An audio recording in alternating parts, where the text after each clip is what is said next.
In terms of my role as president here at Eisenhower Medical Center, I've been here almost 11 years. It'll be 11 years this September.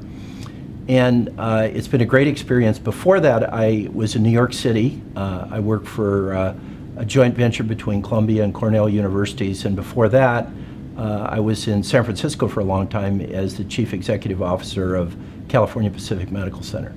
We've grown clearly in both size and scope of services. We have 9 clinics throughout the valley, and of course one of the big investments we made was in La Quinta at the Arduous Center. We now have currently 2 sites in Palm Springs, soon to have 3 sites in Palm Springs. So we're really becoming a valley-wide health system. In the 10 years that I've been here, our census has gone up an average of about 10 patients a day per year. Every single year we were growing at over 4% a year for those 10 years. We've just had an unbroken track record of continued growth.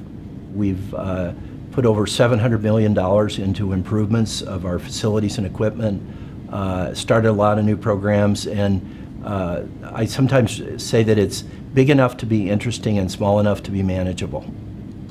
The role that the healthcare system can play, and that includes Desert Regional Medical Center and JFK, is to be part of that critical infrastructure so that as new businesses come here or as more retirees come here, they need good medical care. And I think we really are in a position, the 3 of us working together, to provide that.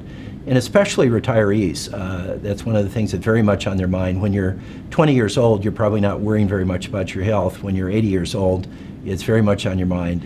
The Coachella Valley right now, because of the reduction in real estate prices and other changes that have happened, and land prices are still cheap compared to being out on the coast, I think it's a real sweet spot and a wonderful time to come here.